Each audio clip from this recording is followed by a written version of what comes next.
Perfect, thank you. So I guess I just want to start with what was it about this story that really struck you? I mean, there were a lot of stories about addiction, and what was it about James Fry's novel that really resonated with you? Well, ultimately, I wanted to make a movie that, I mean, it's about addiction, but it's full of hope. It's not, it's, you know, it's sad, of course, it's devastating, but there is endless possibilities of hope and places to find redemption. And when I first read the book, the thing, and I read it when it, right, the week it came out, and a friend of mine had given it to me, and I just remember how, as soon as I read it, I saw it as a movie, and I saw the vision of it, and I love the community of the characters, and that was something that we've stayed with. I wasn't a filmmaker then; I was an artist, and I kind of followed and tracked its journey until there was the day that I was a filmmaker, and the rights had reverted back to James, yeah, I managed to get in touch with him, and I said, I hear you've got the rights back, and he said, yeah, do you want them? And I said, yeah, I do. And he said, well, you can have them, just go make the movie, and be creative, make art, and freeform, and I'm not going to be around if you don't want me, or I am if you want me. And so it's been a truly creative journey, and that's, that was what resonated with me from the beginning. Sorry, that was a long answer. No, and then, so you co-wrote this together, and so what was that process like? And talking about creating the character of James from the material to the screen. There's a button with this. Okay, I'll just put this on the floor. We'll share. Yeah, it was great. I mean, it felt very natural as well. But considering Sam already, had a very strong idea for what she wanted to do visually, and I think cinema is a visual medium. So when you have the director already going, I want to shoot it like this, and what have you, it was just a matter of actually writing it and putting it down, and kind of being bold and deciding that the book in itself is an incredible book. I mean, it's a brilliant read and a fantastic story and a mix of emotion, a load of emotions, and it's funny and it's internal, and so you never want to be comparing with that, or you never want to be like, well, we're going to try and make that. We need to kind of have an interpretation of what that is and bring it to life in a whole other medium, and so to have that free reign from James from the beginning was a blessing, and then it just meant that we could play and discover, and it was great. I really loved that process. We spent a whole year doing it, and we wrote it on spec. We put everything aside and was just like, we were very motivated to work with one another again, so our determination was just to get it done, and it was an incredible experience. Well, it definitely shows it was a labor of love. But yeah, and so you have his words, but then there's such a physicality to the performances that are here. There's the dance element that plays so strongly. So what were your choices for that?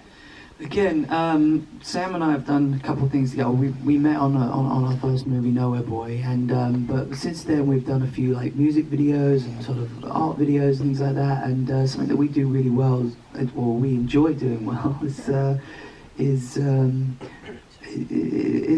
playing with that kind of that otherworldliness, that physicality, that surrealism, that.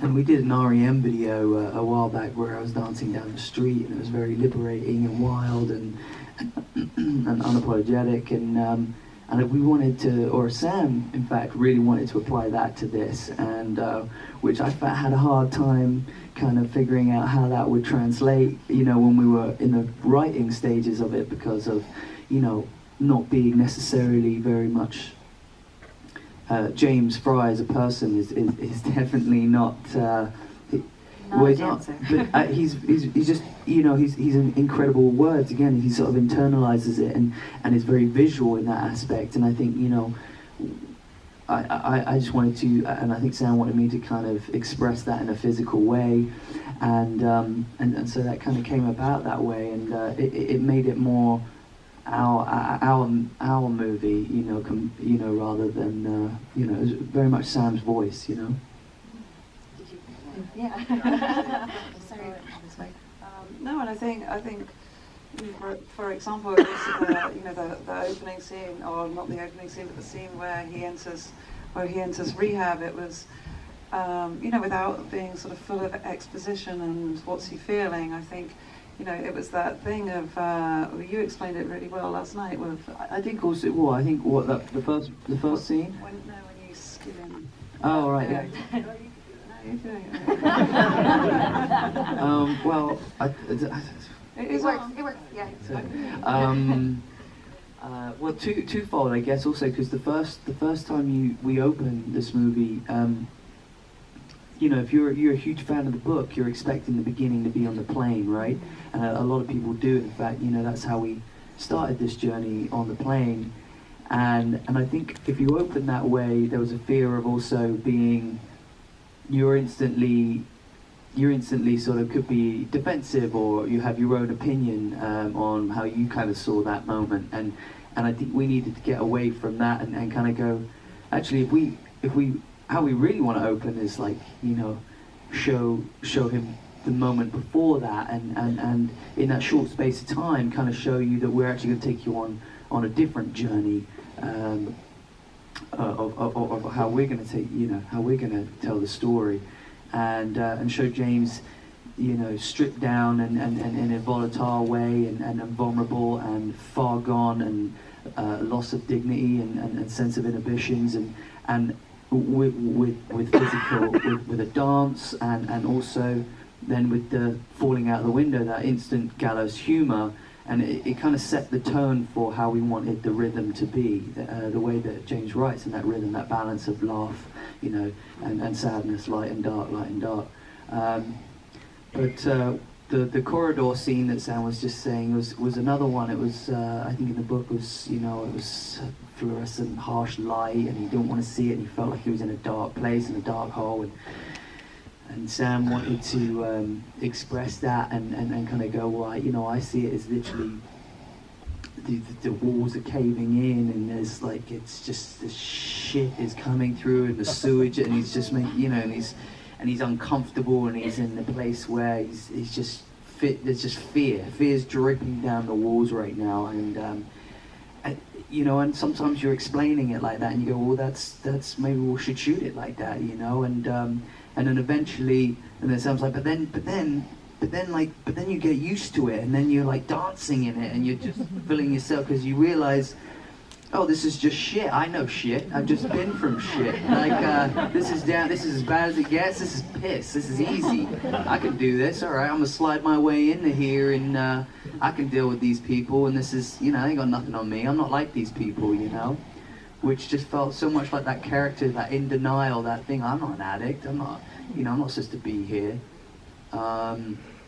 It just set the tone of just, a bit of fun, a bit of like lightness with this hard subject, this dark subject, Absolutely. There are those moments of light and dark, and I feel like the tone so much is set also with music. You have this amazing 90s soundtrack with R.E.M. and Smashing Pumpkins, and we'll talk a little bit about getting those involved in the story, because it does feel like another layer to the story. Yeah, I mean, I always say, obviously sound is as important as vision, and the music of that time was exciting to play with, and a lot of choices there, and as much as the Smashing Pumpkins as an opening, when Leonard comes in dancing to Heaven Must Be Missing an Angel, it kind of frames that time period quite well. And I don't know if you know, but we shot this movie in 20 days. It was a crazy wild ride, and we had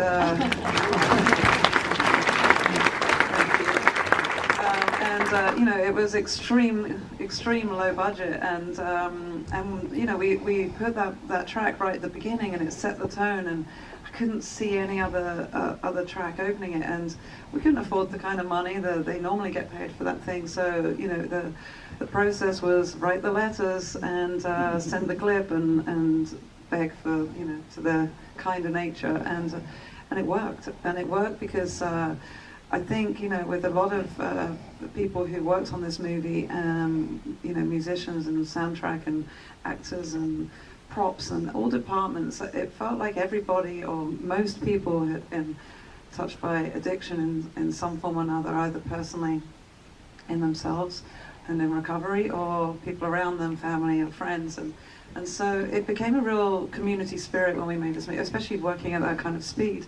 And so people were generous with their time, their work, and yeah, luckily with the soundtrack, because yeah, that was it was important to me. I didn't want it just, you know, stock library music. I wanted good fucking music. Yeah. And it was good fucking music. Yeah.